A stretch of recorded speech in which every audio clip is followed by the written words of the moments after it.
Olá! Hoje a gente vai mergulhar num assunto super importante que junta a medicina e o direito: o exame sexológico forense feminino. Esse procedimento é uma peça-chave no sistema de justiça, porque ele tenta transformar uma suspeita em prova material.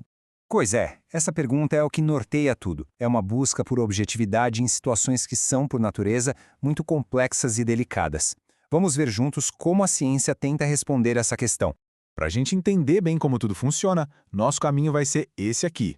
Vamos começar com o objetivo do exame, depois vamos desmistificar a anatomia do ímen, ver como as evidências são coletadas, discutir os limites da perícia e, por fim, algo muito importante, principalmente para quem estuda para concursos: os erros clássicos que aparecem nos laudos. Então, vamos lá.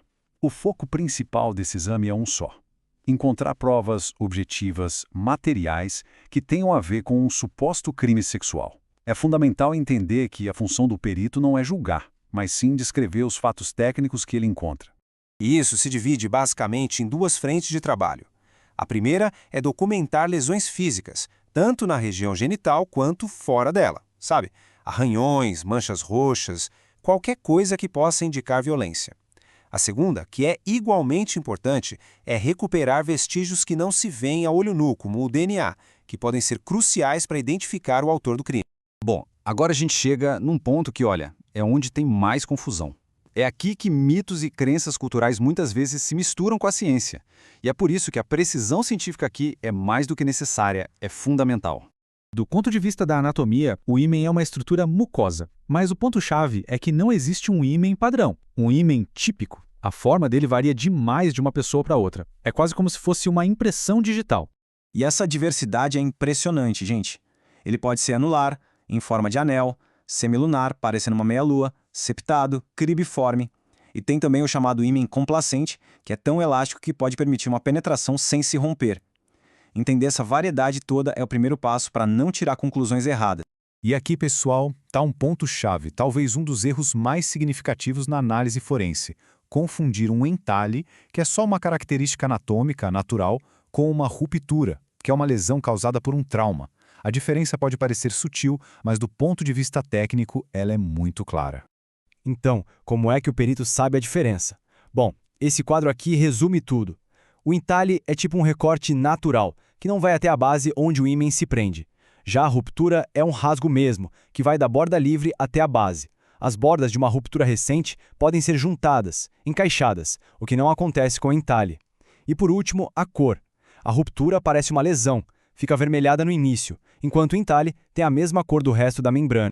E essa citação do mestre Genival Veloso de França resume a questão de forma brilhante. Um ímen intacto ou um ímen complacente não significa que não houve relação sexual. Essa é, talvez, a informação mais poderosa para a gente quebrar de vez aquele mito antigo que liga a integridade do ímen com a virgindade. Certo, mas a perícia não para no que a gente consegue ver a olho nu, né? Pelo contrário, a busca por provas continua no nível microscópico. É aqui que a biologia forense entra com tudo. E aqui, o relógio é o inimigo da perícia. O tempo é um fator super crítico. A janela para encontrar esses vestígios biológicos é curta. O PSA, que é o antígeno prostático específico, uma proteína do sêmen, é encontrado idealmente em até 48 horas. Já o DLA, que é mais resistente, pode ser detectado por mais tempo, até 120 horas. Mas isso depende muito das condições. Ou seja, a urgência de fazer o exame o quanto antes é total. E essa coleta não é feita de qualquer jeito, não. Existe um protocolo super rigoroso para evitar qualquer tipo de contaminação. Tudo começa preparando o ambiente, usando os equipamentos de proteção corretos, e a sequência da coleta, primeiro oral, depois vaginal, anal e só então outras áreas do corpo, é padronizada justamente para garantir a qualidade e a integridade de cada amostra. Bom, mas tão importante quanto saber o que o exame consegue achar é ter clareza sobre o que ele não consegue provar. É aqui que a gente entende os limites da ciência forense. Olha que interessante essa comparação. O exame pode sim confirmar um trauma recente, a presença de sêmen, de DNA ou uma ruptura no ímen. Mas por outro lado, e isso é fundamental, ele nunca vai poder confirmar se houve consentimento. A perícia descreve fatos físicos. Ela não tem como medir a vontade de uma pessoa.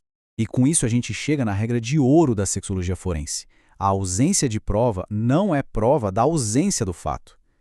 Muitas agressões sexuais simplesmente não deixam marcas visíveis ou vestígios que a gente consiga detectar. Ainda mais se o exame demorar para ser feito ou se, por exemplo, o agressor usou preservativo. Esse é um princípio básico da área. E para a gente fechar, vamos falar de alguns erros clássicos que podem aparecer em laudos periciais. Esse é um tema super importante para quem está se preparando para concursos ou para quem já trabalha na área. A literatura, principalmente a de Genival Veloso, bate muito nessa tecla, nos erros que precisam ser evitados a todo custo.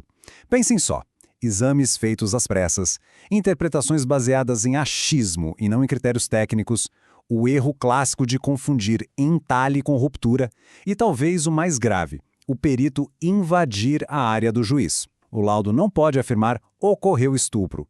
O papel do perito é dar os elementos técnicos, os fatos, para que a justiça, e só ela, tome a decisão.